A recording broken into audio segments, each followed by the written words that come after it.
GM មួយគ្រឿងនេះនៅជាមួយខ្ញុំតាំងពី2019បានឆ្លងកាត់25ប្រទេស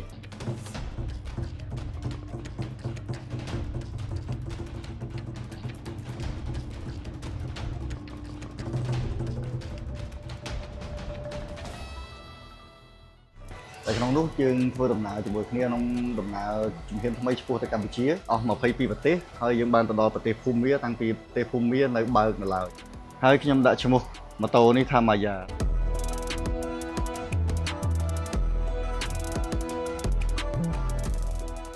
ដោយសារខ្ញុំតាំងចិត្តថាអត់លក់ទេហើយអនុស្សាវរីយ៍មួយគ្នាច្រើនកន្លែងហើយប្រិយមិត្តមួយចំនួនក៏បានស្គាល់ហើយដែរថា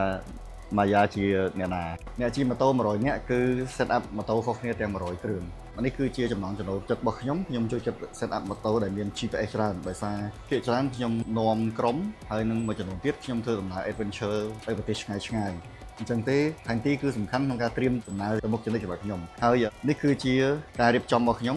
កន្លែងនេះកន្លែងដាក់ទូរស័ព្ទនេះគឺជាការ set up របស់ខ្ញុំនៅពេលដែលខ្ញុំអង្គុយទៅខ្ញុំត្រូវការឃើញអេក្រង់1 2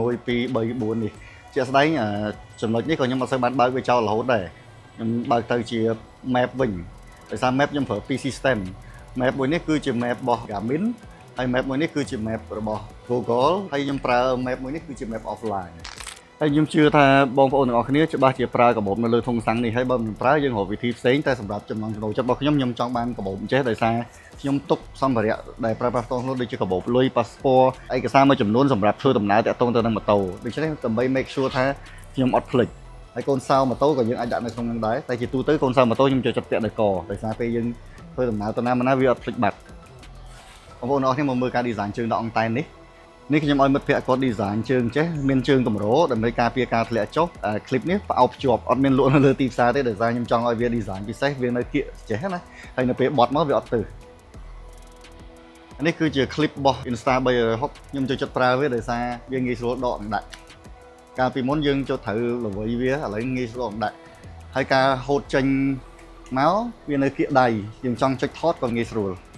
ហើយជើងដូចគ្នាអញ្ចឹងដែរអា clip ខាងមុខនេះចឹងដែរហ្នឹងខ្ញុំមានដាក់មួយទៀតនៅខាងក្រោយដើម្បីងាយស្រួលខ្ញុំងាក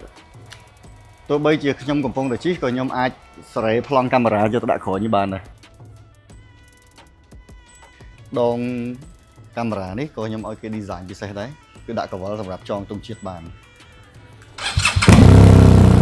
Maya មានលក្ខណៈពិសេសមួយគឺស៊ីម៉ាំងគាត់អាចបដូរសំឡេងឬសូរខ្លាំងឬសូរតិចបានដោយសារ Maya បានធ្វើដំណើរមួយខ្ញុំច្រើនប្រទេសអញ្ចឹងខ្ញុំ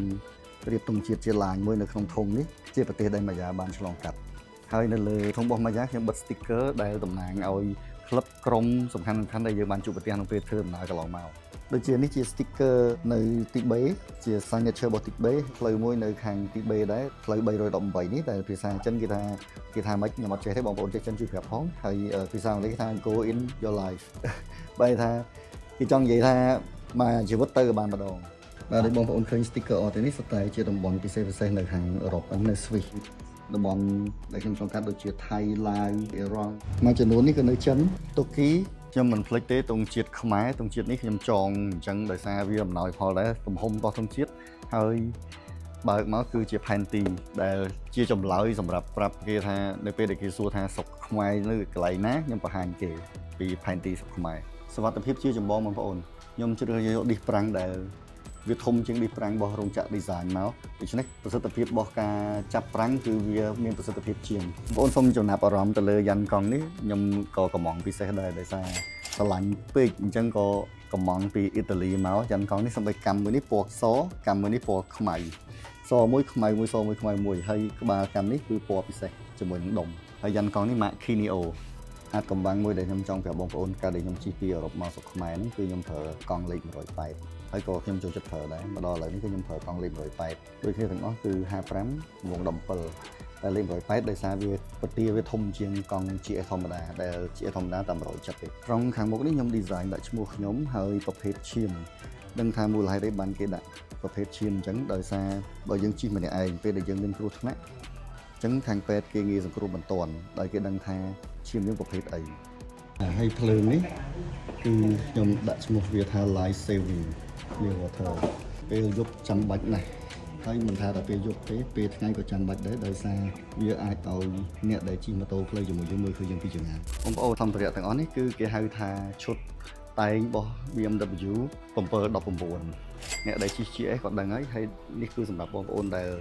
គាត់អត់បានជិះ GS គឺសម្ភារៈនេះវាមាំវាស្វិតហើយនឹងគុណភាពដោយបងប្អូនឃើញស្រាប់ហើយកាតានេះបើសិនជាកាតាចេញពីរោងចក្រហ្មងវាត្រូវបែកកណាបែកក្នុងនេះក៏ពិតទៅត្រូវជាមួយនឹងសម្ភារៈខាងក្នុងនោះអញ្ចឹងធ្វើឲ្យខូចម៉ាស៊ីនខាងក្នុងតែកាតាអស់នេះវារឹងណាបងប្អូនបានជួបមកយ៉ាងផ្ទាល់បងប្អូនមើលស្លាកស្នាមដែលកាលខ្ញុំជិះនៅដួលនៅប៊ុលហ្គារីគឺវាឆ្កូតនេះប៉ុន្តែកញ្ចក់នេះអត់បែកទេកាមេរ៉ា record មុខក្រោយនេះគឺសំខាន់នៅពេលធ្វើដំណើរដូចជាយើងអាចថតនៅព្រឹត្តិការណ៍មួយចំនួនដែលយើងនឹកស្មានមិនដល់ដូចជាក្នុងវីដេអូនេះពេលដែលខ្ញុំងុយគេងឲ្យធ្លាក់ផ្លូវនៅប្រទេសប៊ុលហ្គារីដោយសារបានកាមេរ៉ានេះយើង record បានហើយនៅមានព្រឹត្តិការណ៍មួយចំនួនទៀតដែលយើងមានគ្រោះថ្នាក់នៅចំពោះមុខហើយយើង record វាបានប៉ុន្តែខ្ញុំអត់ចង់បង្ហាញបាទរឿងរ៉ាវរបស់ម៉ាយ៉ាក៏បានមកដល់ទីបញ្ចប់អរគុណបងប្អូនដែលបានតាមដានវីដេអូនេះជម្រាបលា